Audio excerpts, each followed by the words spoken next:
Welcome to the League of Women Voters of Manatee County Candidate Forum. I'm Alice Newland, and I'm the president of the League of Women Voters of Manatee County. The League of Women Voters is a nonpartisan public policy organization that encourages informed and active participation in government. The League has both women and men as members. The League does not support or oppose any party or candidate, not in their entire 100+ years experience. Before we start the program, I'd like to highlight the League of Women's Voters Guide, which can be reached through vote411.org. It's a nationwide effort, so anyone across the country can put their address in and find the answers the candidates have given. And personalized comparison of the candidates. The information is also available on our website, lwvmanatee.org. That's like League of Women Voters, lwvmanatee.org, under election information. And you can get a guide for judges. You can get bring a PDF, essentially a printed guide like the one that we distribute locally that are going to be distributed Friday. They've been printed. That'll be in Manatee County libraries, government buildings, and some community centers. Today's candidate forum rules call for civility on both the part of candidates and the audience. The hallmark of democracy is a willingness of our community to treat each other with courtesy and respect. In that spirit, we are here today to engage in the vital democratic process, a civilized discussion of important issues that confront our community. We are pleased to have the candidates for Home Beach Commission, the incumbent, Jayne Christenson, Greg Kerchner, and Daniel Diggins has just made it in. Oh, and Daniel Diggins. Yes, great. Each candidate will have 1 minute to answer questions. Mary Collins will hold up this sign when the time is complete. Finish your sentence and we will move on to the next candidate or question. We ask that all candidates speak only for themselves and not provide insight into their opponent's position. We will not have any rebuttals. This presentation is being recorded and will be posted on the League the League of Women Voters of Manatee County website.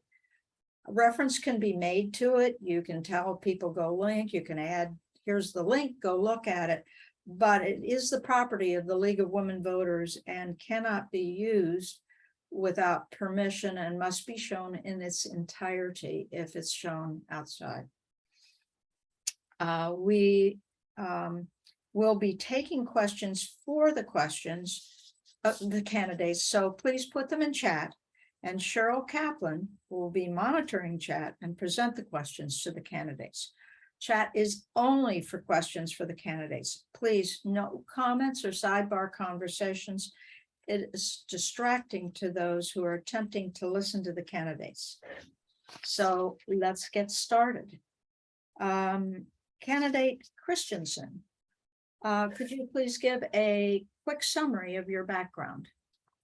Sure, thank you. And thank you for the opportunity to and the invitation to participate in the forum. I think this is a great way for candidates to express themselves to the voters out there, and I really appreciate the opportunity. So I am an incumbent. I was elected 2 years ago.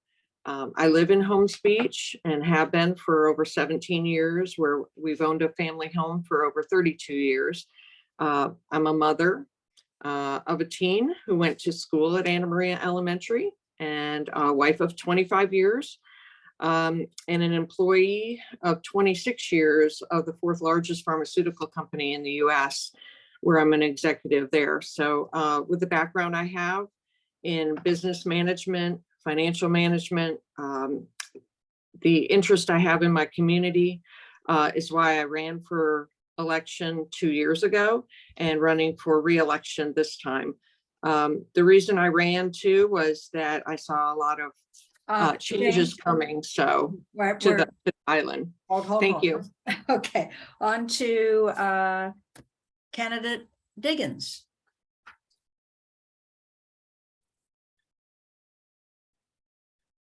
All right, let's see. He's muted. Yeah, could you please unmute yourself? How's that? Is that better? Yeah. I joined the Zoom a little bit late. My browser crashed. So could you give me I missed the first part of your statement. So what would you like? Give a quick summary, that's in 1 minute or less, of your background. My background is in commercial aviation, commercial pilot, engineer, air traffic controller, aircraft accident investigator. So I've spent 45 years in commercial aviation. I lived in Afghanistan for 4 years, advising the U.S. military and the aviation authorities there how to safely operate commercial airplanes and keep them away from military aircraft. I just retired for about the third time in June, so I decided not to go overseas anymore, and that's why I decided to run for office, because I think I have a skill set that I can offer and serve to the citizens of this fine city. I've lived here for 11 years.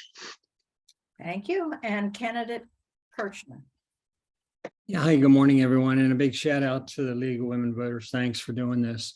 My name is Greg Kerchner. I'm ecstatically married to my wife for 39 years, Kathy. My 2 sons and I first found Anna Marie and fell in love about 25 years ago. Kathy and I are both retired from Lockheed Martin in the aerospace industry. At retirement, I held the title of principal engineer and was responsible for process improvement at the corporation and key customers. I was appointed to the Holmes Beach Planning Commission 2019, have been elected chairperson each year since. We recently completed a 2-year rewrite of our city comprehensive plan, which taught me a lot about the city and what the residents love, and preserving our residential character was number one. But our fragile island faces a myriad of challenges now, most stemming from unchecked growth going on around us. We won't stop that growth. We don't want to, but strong, experienced leaders can guide that growth and preserve paradise. I'm motivated, up to the task, convinced that I can make a difference. Thank you. Thank you. The next question, many of you have touched on, but candidate Diggins, what are your reasons for running for commissioner, and what have you done to prepare yourself?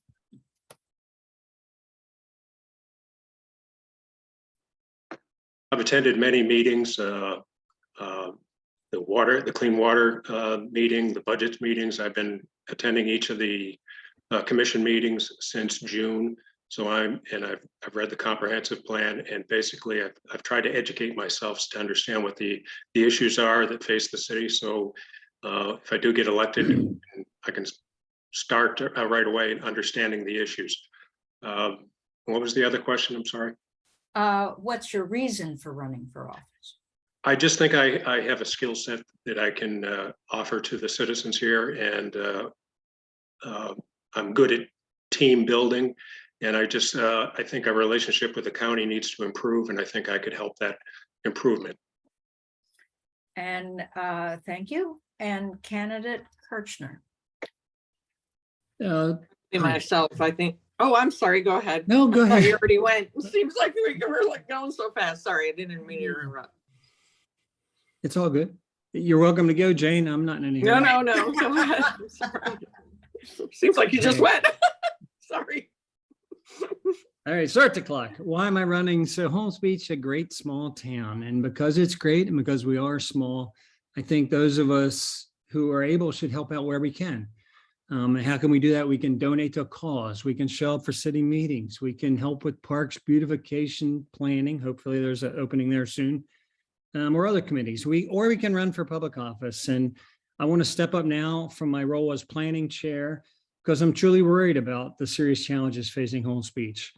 And I want to grow. I want to work with our sister cities. I want to work with the federal, state, county government. I want a shared vision, sensible infrastructure improvements, and the regulations that we need to keep our environment healthy, our streets safe, our residents happy, and also our city great.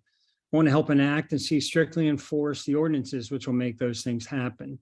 I want to use my experience in process improvement as well as my experience as 3 years chairing the Planning Commission to guide our city's growth and preserve paradise. I want to make a difference. And that other nuance to the question, I believe I can count on my experience in the Planning Commission to, that's what I've done to prepare.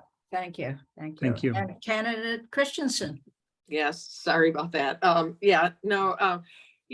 guess what I would do is reiterate what both other candidates have said. I think we all have similar reasons for running. And those were my platforms when I ran as well. We care about our community.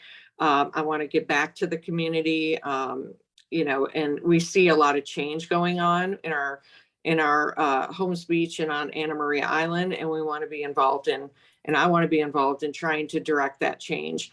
I feel like something that maybe hasn't been mentioned is that I'm in the neighborhoods. I talk to residents. I go door to door, and I find out what is important to the voters, the residents, the property owners, the businesses here. And so that's where I bring to the council currently is their perspective. And that's who I'm representing are the voters, the people that live here.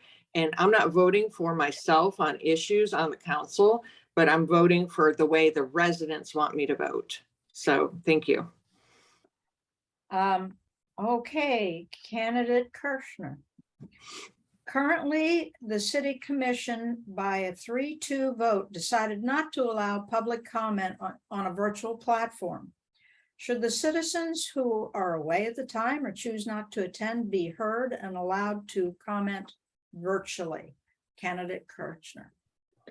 That's a good question. And to be honest with you, it's not one that I'm familiar with. I didn't listen in on the deliberations. I know Jayne was there and was part of it, so she'll fill us in. On the face of it, yeah, absolutely, they should be able to weigh in virtually. I also know there was some type of state regulation that came into play that's part of what I heard. I don't know the whole story there, but if you're asking me, should folks be able to weigh in virtually? I believe in this day and age of being scared of COVID and also the technology being what it is, it sure sounds like a good idea. Candidate Christenson. Yes, ma'am. And I was on the decision making. I voted to allow residents or anyone that wants to participate virtually to be able to do that. And that's part of our democracy. And yes, with the technology we have, just like we have the Zoom today, we should be able to hear from our residents. 60% of our property owners don't live, this is not their primary residence, and they deserve to be heard at commission meetings. It happens in Sarasota at their commission meetings, at Manatee County Commission meetings. You can participate virtually, and I think it's wrong that we're not allowing our residents and property owners and businesses to not participate virtually. And candidate Diggins. Absolutely. I don't know, just like Greg stated, wasn't at the meeting when the decision was made. I don't know what the reasons were, whether they were technical or something else. But absolutely, in this day and age of this technology, we should be able to participate in meetings virtually. Citizens should be able to ask questions. They should be able to speak for 3 minutes. And I don't understand the reasons the board had made that decision not to allow that. So I support it 100%. Thank you. Okay, candidate Christenson. The constrained relationship with the county is costly to Holmes Beach and grants and funds.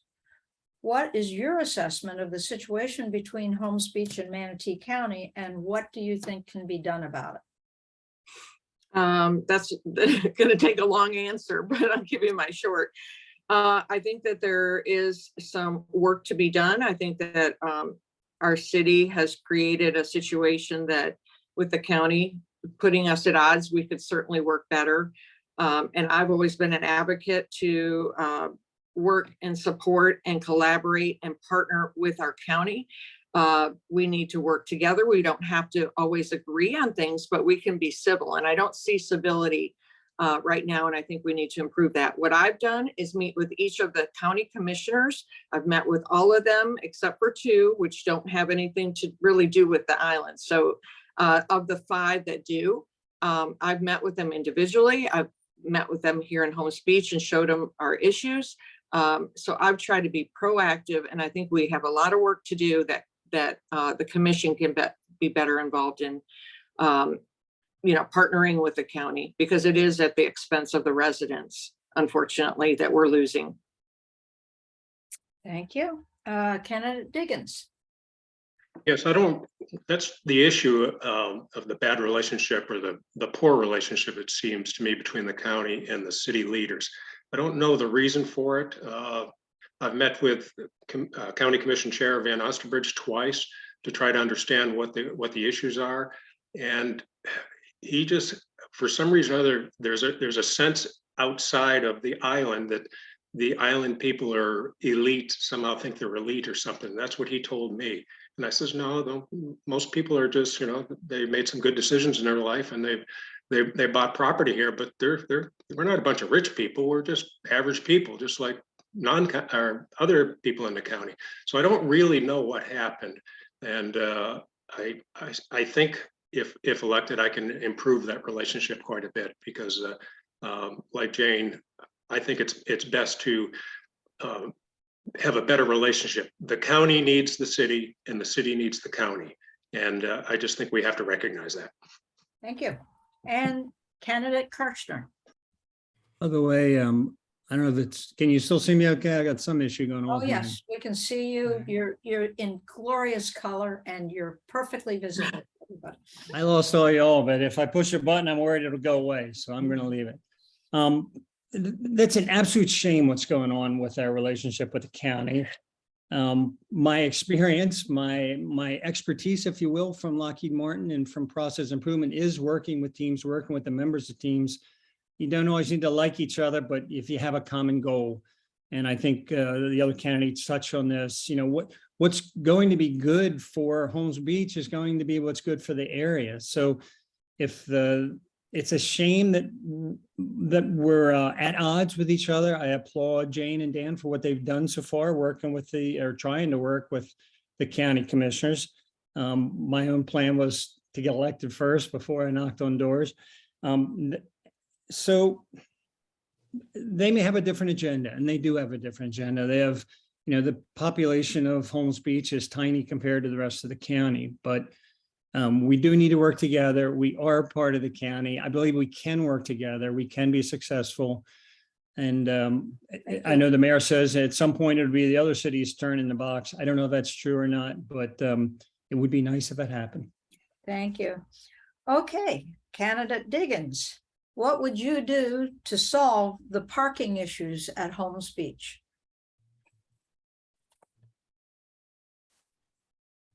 That's a good question, because that seems to be one of the issues that really has hurt the relationship between the city and the county. People have to recognize that Holmes Beach is a unique place. Most of the beach access points are residential streets, and some of them are vacation rentals, some are there people that live there permanently. But you can't just have unfettered parking on these residential streets, because in the past, that's what happened, and people ended up changing their clothes in front of somebody's house, using their outdoor shower, leaving their garbage on their lawn, parking on their lawn, things like that. So when the city decided to, try to control it a little bit and define the parking spaces and make some just for permit only, and then eliminate a few, that was a good step for the citizens, no question about it. And the county just took great exception to that. But in order to prove that and improve the parking situation, we have to recognize there's only a finite amount of street parking available. And I think we should better define it with technology, with some type of ropes and sticks or something like that, so people know what the parking space looks like, what the design is. And then we can also get an app that people can get and figure out whether there's available parking or not before they come on the island, so they're not all circling around. We have the technology to do that things, but we have to first define the spots. Okay, thank you, candidate Diggins. Candidate Kerchner. What would Yes. you do to solve the parking issues on Holmes Beach? In some respect, it won't be solved. I mean, there will be more people with more cars that want to come on this island than can be accommodated. Travel around Europe on vacation before the pandemic, plenty of towns just don't allow cars in city center anymore. So how are we going to get there? I grew up on a barrier island, very similar to Anna Maria, just a few miles larger, population is about the same. 50 years ago, they implemented a park and ride shuttle. And at the time we laughed, we said, who is going to load up all their beach stuff, put it on a bus and take it over there when they can find a parking space? Over the years, it's become a whole lot more painful to find a parking space than it is to load up their stuff. So ridership has come a long way. Yeah, interestingly enough, there is a shuttle from the mainland over to the beach, but it runs on a very limited schedule, a few days a week, a few months a year, a few hours a day. So I think the city and county can together promote that. That's one part of the solution. By the way, I'm definitely opposed to a parking garage on the beach for a lot of reasons. It's too late once the traffic is over here. I think the shuttle that they've planned for is another help, another finger in the dike. It's another part of the solution. Unfortunately, paid parking on Holmes Beach may be part of the solution as well. I know Anna Maria and Brington in their private lots are already looking at it. So there's several things we can do, but it's not going to be easy, and it took a long time in my hometown, but it's coming around. Folks are using the shuttle, and I believe that keeping the cars off the island has got to be part of it. Okay. Candidate Christenson, what would you do to solve the parking issues on Holmes Beach? I think, again, the other two candidates have addressed a lot of the good ideas. I voted not for a parking garage. Obviously, we want to maintain our residential character, and that would turn us into a circus, I think. So not a good idea. I think that this is why we're at odds with the county, because of the parking situation, that we're trying to protect our residential streets from parking. The residential streets are residential streets. They're not beach parking streets. And so that's where we defined them. And that was even done before I became a commissioner. So I applaud the commission that did it. I actually did a lot of work to identify the need on a committee that we had 5 years ago. So I'm glad that finally our city implemented to restrict parking on the streets. I think the virtual map is a good idea. I think paid parking is the way you control. People are coming from other beach communities because in St. Pete, they charge for beach parking. Siesta Key, and so forth, they charge for beach parking.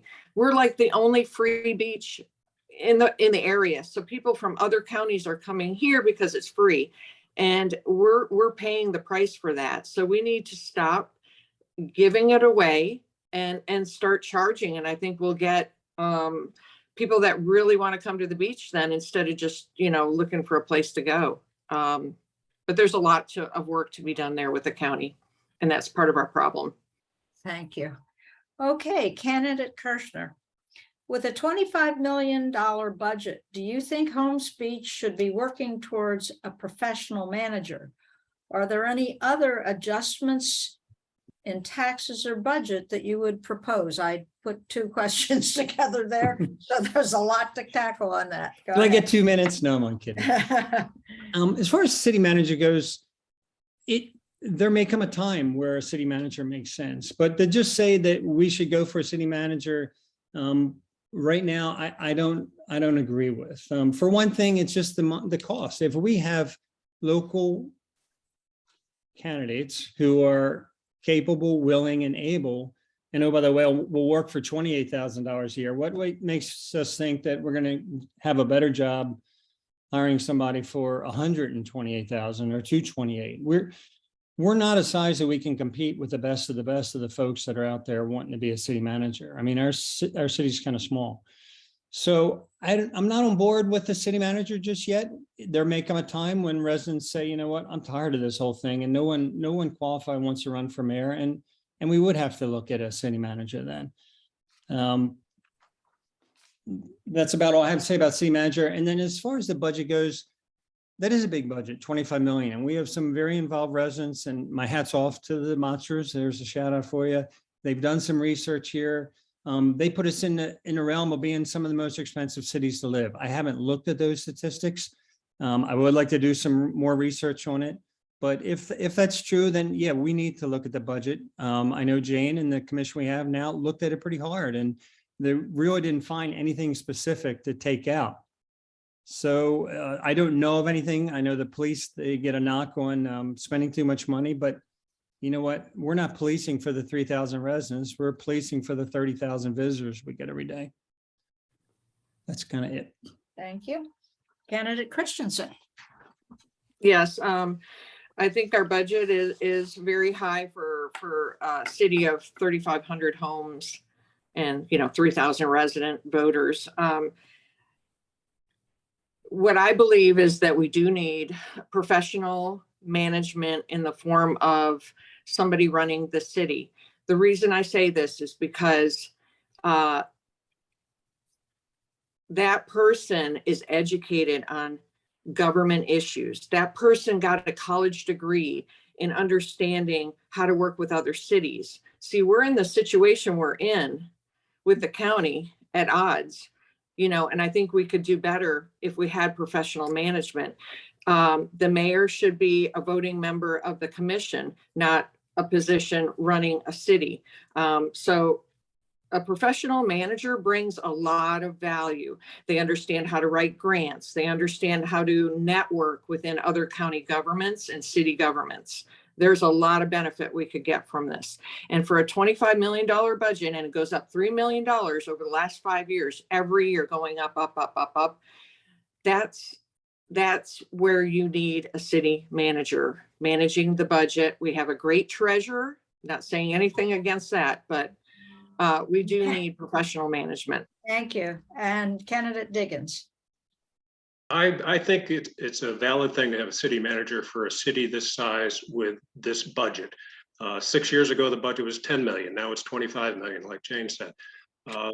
I just think we should put it in the city charter that we can either have a mayor or a city manager. And at the time if we don't get qualified people to be the mayor and executive of this city, then it's time to hire a city manager. I really think it would be valuable to the citizens and the residents to have professional management, like Jayne said. These people are trained to run a municipality with a budget this size. I just think it's time to get a city manager. Thank you. And the next question is going to be for candidate Christensen, but Cheryl, I'm going to, let's take a few candidates out of, few questions out of chat. And then we'll go back to the questions we have here. This is going to be easy. Right now, there are no questions in chat. Oh, no, there is one. That I is see easy. one from You get Robin off easy. Rouse. There is one from Robin Rouse. Oh, I don't see that. Oh, she direct messaged me. Oh, I'm gonna have to ask that one. Anyone that has a question, please put it in for either Cheryl Kaplan or for everyone. So she would like to ask what the candidates think about the current state of development in Holmes Beach and their version of the future of the city. And that's, let's start with candidate Christensen.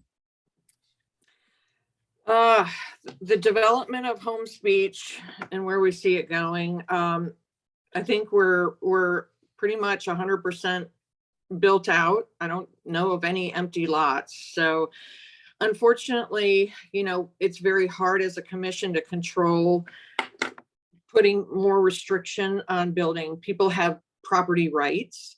And so what is already in place is what's in place. We can't make it more restrictive, but we do need to manage what we have appropriately through code enforcement and the building permits, making sure people are doing what's right because of, we need to build appropriately to help avoid, what happened down in Fort Myers Beach. We have a barrier island here, so we need to be very careful. I would like to see more full-time residents staying here. I would like to see building instead of vacation rentals, making these buildings more appealing to families to live in versus a bunch of bedrooms in a very little living area. But that's my thoughts. Thank you. And candidate Diggins. Yes, I think the change in the city and the development that's occurred in the last probably 15 years is not all bad.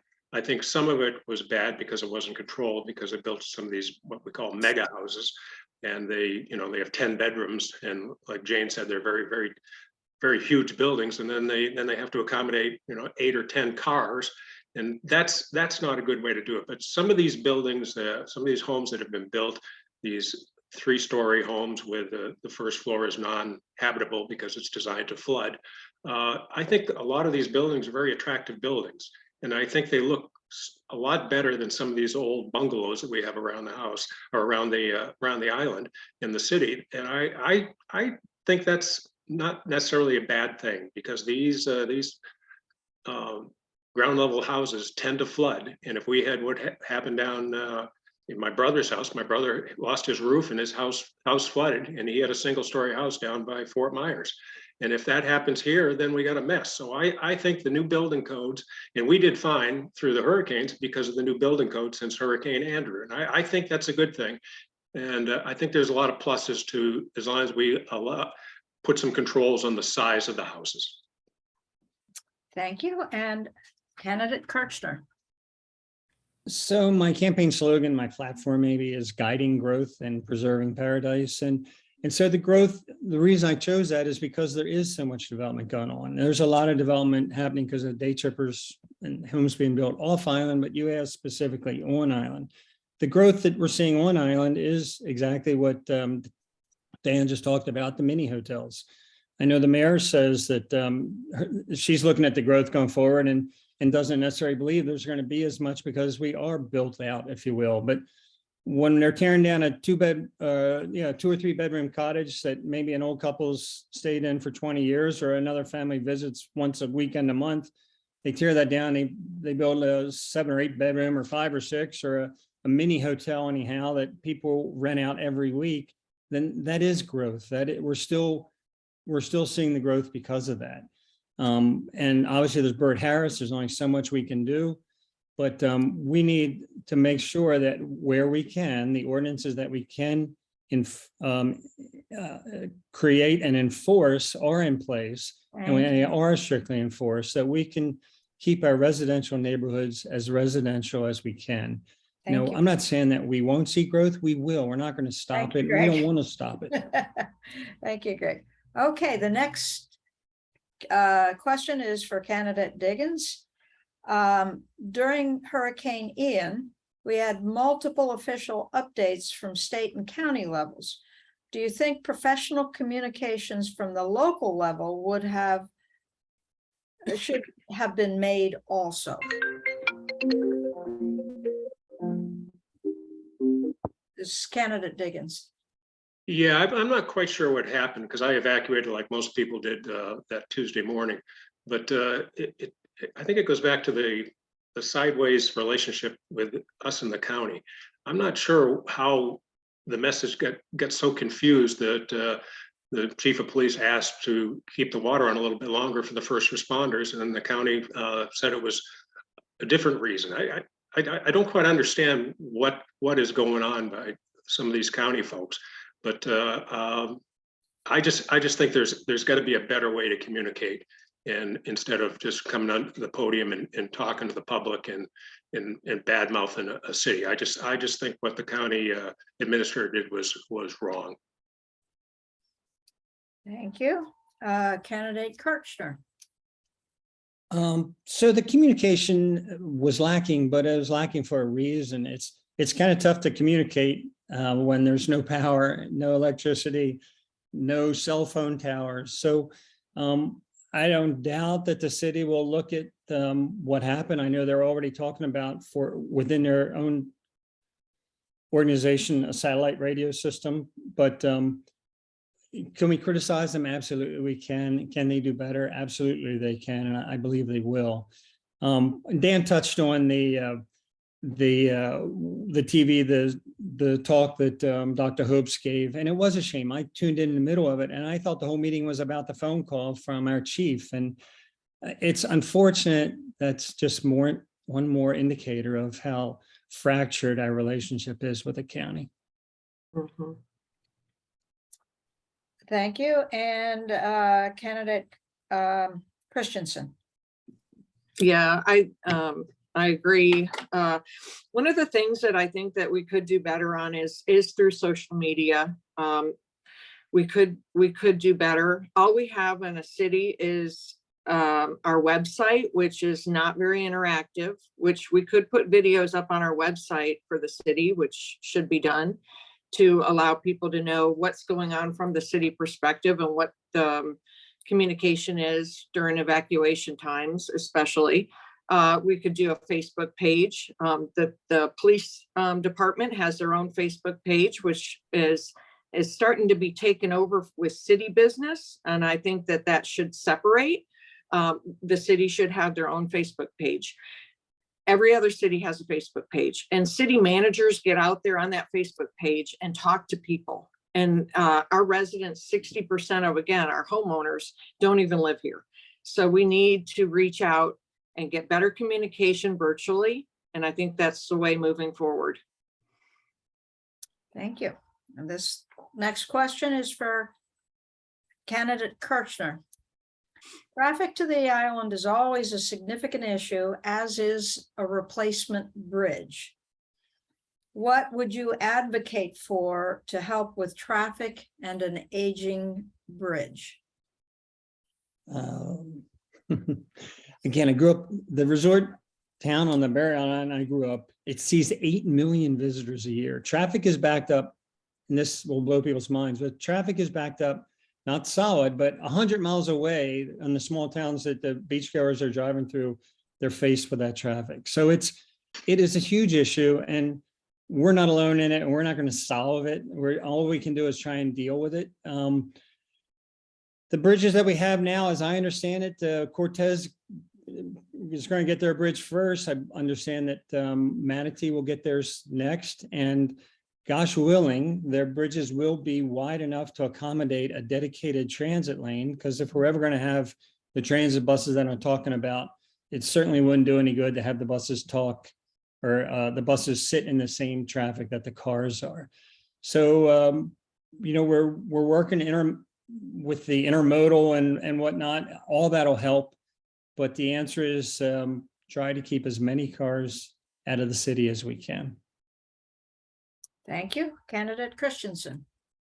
Yeah, the traffic's going to be a problem. The replacement bridge is not, these are questions that are, again, we need to partner with the county. They're not a Holmes Beach controlled issue. We're not in charge of replacing or not replacing a bridge. It comes into our city, and but I'm an advocate for keeping the bridge the way it is. I think it keeps to our small town character when we keep a small town bridge. So I do believe a wider bridge would be better, like Greg said about creating a traffic lane for a bus to come through. I'm 100% supportive of that. What also we need to do is get the cars off the road. That's how we control traffic. So to do that, you create a park and ride, like has been mentioned by Greg, off the island. And also, what about the causeway? Why can't we get the county to say, look, we got this beautiful causeway. Why don't they make more of a beach access there so that people don't have to come all the way to the island just to go to the beach? There are beaches along the way, and start developing those to give people a place to go. And candidate Diggins. Yeah, I think there's a widely held misconception out there that the bridges are designed to improve the traffic flow. The new bridges are not designed to improve the traffic flow. They're going to be designed and put in place because the old bridges are too old. They're at some point they're going to fail, and that's not going to help anybody. But I met with the Florida Department of Transportation several times at their public forums to talk about the bridges. And they said the bridge is going to be this wide and we can put the paint anywhere you want. So, because they didn't have it in the original design to have a dedicated transit lane or an emergency lane. If we had an emergency vehicle that needs to go down, across the island, if an emergency vehicle has to leave the island or come onto the island now during peak beach season, they can't get there. And the only way you're going to improve mass transit or have mass transit do a way to bring people to the beach is it's got to be more cost effective or easier than driving your car. So that's what happened in Greg's community, and I'm from the same area where Greg was, and he's right, it backs up for hundreds of miles. But we live in a small island. There's a finite number of parking spots. There's finite number of streets. You just can't have unfettered access. Thank you. Candidate Christenson. There are 18 police officers required for a city of 2 miles in length. This is actually put 2 questions put together about police. So is that really necessary? And should the chief of police be attending every city meeting and accompany the mayor on county meetings? Yeah, those are 2 different questions. And with 1 minute, it's pretty hard to answer. What I will say, I'm going to just address the 18 officers. You know, unfortunately, well, how many officers we have is really not my expertise. Okay. But what we are having to do is police for the county out here. 3,000 residents don't need 18 officers, but the officers we have are pulling people over from other areas. We're policing for the county because what I would like to see is the department to look at everyone they pull over. Where are they from? You know, and get some statistics to help our city to go to the county to say, look, 90% of the people that we're pulling over, giving a ticket to, or parking or arresting are from this area or this state or that state.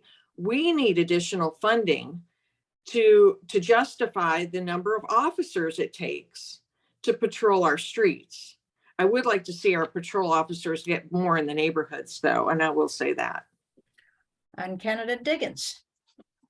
Yeah, I think the police department is probably about the right size because I wouldn't want to see it get much larger because again, they have to staff it for 30,000 people. You can't just staff it for the 3,000 residents. I think the police department does a pretty good job patrolling the beaches because the county doesn't. The county used to pay only $10,000 a year to the city for that beach patrol. It's been increased to 40,000, but then the county chair wanted to cut it back to 10,000. I'm not sure what the latest of that is, but I think our city size right now is about the right size as far as municipality and city hall. I wouldn't want to see it get any larger. And that goes back to the tax situation. It's funny how governments, I came out of DC, it's funny how governments, if they get money, they learn how to spend the money. And if they keep getting more and more money, they'll end up spending more and more money. I think our budget right now is about right. And I wouldn't want to see it go much larger. Thank you. And candidate Kerchner. Yeah, okay, so I don't know if it makes sense to others, but I worked for a while in Chile, working with the airline LAN Chile, and they were constantly worried about my safety. Not that they thought they had bad people, but their reasoning was that we have a lot of have-nots here, and you're walking around looking like a have, and that's an opportunity for crime. And it's kind of the same with the analogy I'm trying to draw is there's a lot of money in Holmes Beach, and the bridge goes both ways. And we have great people in Bradenton and Manatee County and Myakka and Nebraska and anywhere east of here, but it's an opportunity for crime. And I don't mind if I had to set priorities, spending money for the police department to keep us all safe. I think the police department does a fantastic job now. Does that mean that they ought to get carte blanche and can spend whatever money they want? Absolutely not. They need to have their feet held to the fire at budget time like everybody else. And like Jayne said, I don't know if I come from a family with a lot of law enforcement officers. I don't know if 18 is the right number. It's from what I've traveled around with them, and it seems, and I've been there at shift change, it seems like the right number to me. But I'm not the expert on that either. Thank you. Okay, and the next question is for candidate Diggins. Your tourist tax dollars and real estate taxes are a lion's share of the revenue for the county. Do you think something more should be done for Holmes Beach with that money? And if so, what? Yes, I do. Holmes Beach has been, I think in the last 10 years, over $30 million has been collected from the TDC, and the rules that the TDC has in place, that the county put in place, basically says that money is going to be used towards tourism, and they kind of vaguely define tourism. And then I just think the rules need to change so the city of Holmes Beach can get some money to do projects here, maybe improve the parking situation, maybe improve the streets, maybe improve the downtown core, upgrade the downtown core because it's getting a little rundown. And I think that's the type of thing that actually helps the tourism business. But I just think went back to the county needs us and we need the county. The county needs Holmes Beach a little bit more than Holmes Beach needs the county, I believe, just from a financial point of view. And candidate Kerchner? Yeah, Dan had the numbers right. It's an absolute shame, again, what's going on with the county, and that they would even think of politicizing funding because they're not getting their parking spaces. And by the way, I just got to throw this out there. Holmes Beach has more street side parking, not just more than the other cities, but more than all the other cities. Now, Longboat Key in the county has 0. Bradenton Beach has 0 street side parking. They have signs up saying there isn't any. Anna Maria has a few, but we have more than all of them put together by a factor of, I don't know, 5 or 10. So it's nuts that has created this animosity that now allows them to threaten to take the money back. And yeah, TDC money, the tourist dollars, absolutely should be spent on infrastructure improvements in the city, because if the street caves in, then the people can't get to the beach. It's as simple as that. And Thanks. candidate Christenson? Yes. Okay, the TDT, which is the Tourism Development Tax, is TDT. The tax is actually controlled by the state. The state says to the counties, you can take some tax money on tourism, but you have to spend it on tourism. So we have to go to the state, not necessarily the county, but the county does control where the money goes once it's collected. So we have to go to the state, and these are some of our priorities with the state is to get that changed. And we should be able to do that, and we have to lobby at the state level to do that. But again, what was brought up was we are held hostage by the county, not giving us the TDT money that we do deserve. And it does revolve back to the parking issue. But again, this is why the parking happened, and it was the right thing to do, but it was how it happened, how it was rolled out to the county. And that's where the at odds with the county has come in. And now we're paying the price for that by not getting our TDT money. Thank you. Cheryl, do you have questions? Yes, there's a question here. Are you willing to study salaries of comparable cities to perhaps see that we could actually acquire a city manager for less than what we are spending now on staff? That would be candidate Kerchner would start. It's in one respect, it's a softball question. In another respect, maybe they're working in a different agenda. Sure, studying. I'm all up for studying salaries. I taught statistics to aerospace engineers, so I'm all about the numbers. Let's look at it. Nothing can be. That can't hurt us. But you think about it. How can we even get close? I mean, whichever two of us are lucky enough to get this position, we'll probably have spent more money running than we are, in that job. And the mayor doesn't get that much more. So I can already tell you the answer. If you're comparing salaries for a current staff versus a manager, the city manager, and someone said about the degrees and whatnot, that's all a good idea. And yes, they do have the degrees, but they got to feed their family and live in an expensive area and be employed by a relatively small town. So that's not going to be a cheap endeavor. And they're right. $25 million would justify having strong fiduciary responsibility. Someone with. Thank you. Am I rambling on? No, it was good. You said me, right? So, Yeah. okay. You know, I think looking at other cities is a great idea. I think that, it ultimately boils down to the voters.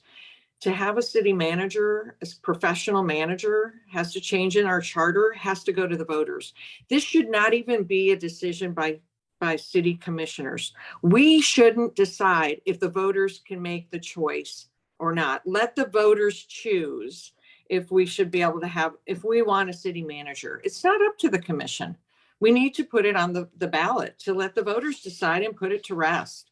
But the one way you can do $25 million, seriously, we can't afford $100,000 for a professional manager who can actually justify their earnings by bringing in more money to our city. I think it's a no-brainer. We have staff that are paid way more than that. And we can definitely justify it by slimming down our staff, by replacing some with a city manager. Thank you. And candidate Diggins. I agree with Jayne. I think it should go on the ballot. There's two ways to get things on the ballot, whether we should have a city manager or not, and what the pay should be, which is the original question, I think. The commission can vote and put it on the ballot so people can, the citizens can make that decision, or the citizens can get a petition going, and it has to be a percentage of how many citizens, and that can be put on the ballot. But I agree that we should really let the residents decide whether we should have a city manager, and then what size that salary should be. And I just think if we hire a professional city manager at 140 or 50,000, whatever the number is, that manager over a few years will recoup that money in grants. So I just think it's worthwhile. Thank you. Cheryl, we only have time for one more question. Do we have one? I think we're done. Thank you. Okay, I'm not going to bother. I do have more questions, but I think we've gotten a really good taste of the candidates, and I thank the candidates for participating in the forum.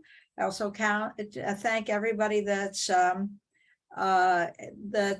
attending, and we will get this posted by the end of the day online. I also ask anybody to please join us on Monday and share the information. We have a program from noon to 1 on ethics and open government. We've got a government law attorney expert on that's going to present in layman's terms, the different laws, as well as we're going to have Michael Barfield, who's in an organization and has been actually sued Manatee County, his organization, on sunshine law violations. Speak on that one. So we invite you to join us on that.